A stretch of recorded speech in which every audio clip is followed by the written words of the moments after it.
आप दरअसल इकलौते मुस्लिम मंत्री हैं। आप 2011 में शायद जुड़े एबीवीपी से। उस समय भारतीय जनता पार्टी की ना तो सरकार थी और ना प्रदेश में ना केंद्र में। जो हमारे नौजवान हैं, हमारे अल्पसंख्यक समाज के लोग हैं, उनका झुकाव भारतीय जनता पार्टी की तरफ था। ज्ञान और हनुमान को लेकर जो मुद्दा चल रहा है उस पर आप क्या कहना चाहते हैं? यही हमारे देश की खूबसूरती है कि कहीं से अजान की आवाज़ आती है, कहीं से हनुमान चालीसा पर मुद्दा बनाया जा रहा है लाउड स्पीकर। वो लोग बना रहे हैं जो सत्ता से बाहर हैं। हमारे साथ योगी सरकार के इकलौते मुस्लिम मंत्री दानिश आज़ाद साहब हैं। दानिश आज़ाद साहब इस बार उस समय सुर्खियों में आ गए जिस दिन कैबिनेट मंत्रियों की सूची सामने आई, क्योंकि इससे पहले मोहसिन रजा जी मंत्री थे इकलौते सरकार के, लेकिन जब दूसरी बार सरकार आई तो दानिश जी का नाम आया। दानिश जी मंत्री बन चुके हैं, अल्पसंख्यक विभाग के, साथ में हज विभाग के मंत्री हैं ये। हम जानेंगे जो योगी सरकार रोड मैप तैयार कर रही है कि 100 दिन में वो कैसे कैसे काम करेगी। मंत्री से जानेंगे कैसे काम तैयार कर रहे हैं। तैयारी आम जनमानस के हित के लिए तमाम जो कार्य होने चाहिए उस काम को ग्राउंड लेवल पे सुलभता से, आसानी से, बिना किसी हर्डल के पहुंचाने की हमारी तैयारी है। बीते 5 साल में जिस तरीके से हमारी सरकार ने जो बेहतरीन काम किए हैं, आने वाले समय में हम और अच्छा कर पाएँ, जनता की और अच्छे से सेवा कर पाएँ, इस दिशा में हम आगे ठोस कदम उठा रहे हैं। आप दरअसल इकलौते मुस्लिम मंत्री हैं।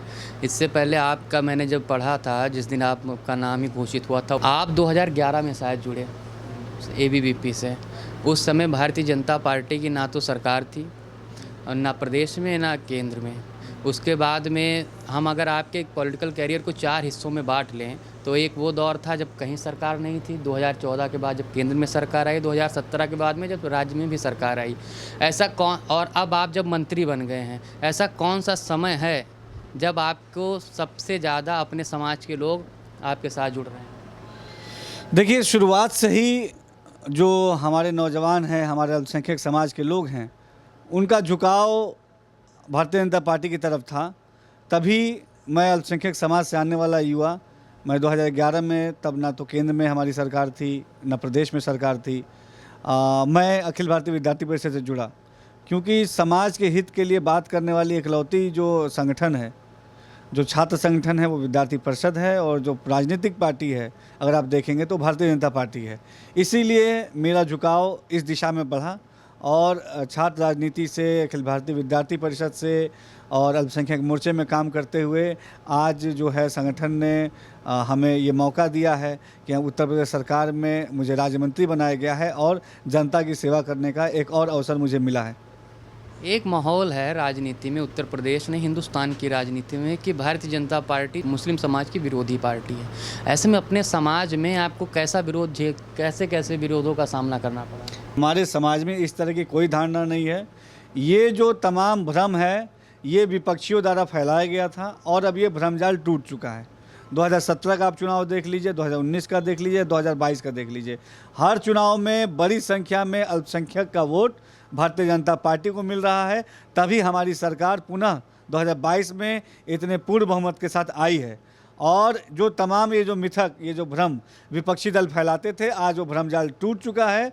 आम जनमानस ये जान चुका है कि ग्राउंड लेवल पे उनके तरक्की के लिए कोई काम कर रहा है तो हमारी उत्तर प्रदेश की सरकार है, भारतीय जनता पार्टी। जैसे और तो बाकी बातें पुरानी हो गई कि आप इस पार्टी में आए, अब आप जब मंत्री बन गए हैं तो अपने समाज के लिए ऐसा क्या क्या आप करेंगे कि आपके समाज का विश्वास भारतीय जनता पार्टी पर ज़्यादा हो?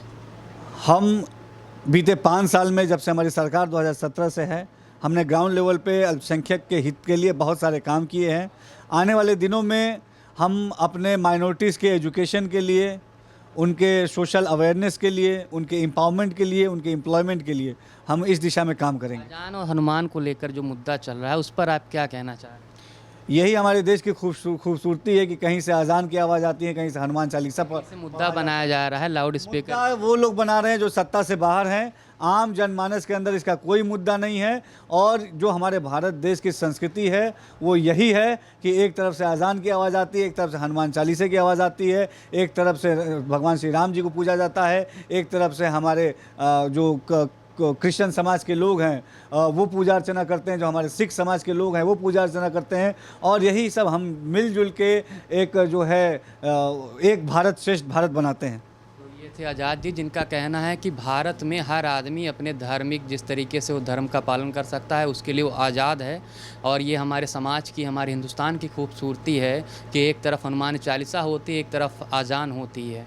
कैमरामैन रमाशंकर यादव के साथ मैं रमन मिश्रा, NDTV भारत। दुनिया की ताज़ा तरीन खबरों से रूबरू होने के लिए सब्सक्राइब कीजिए आपका अपना चैनल NDTV भारत।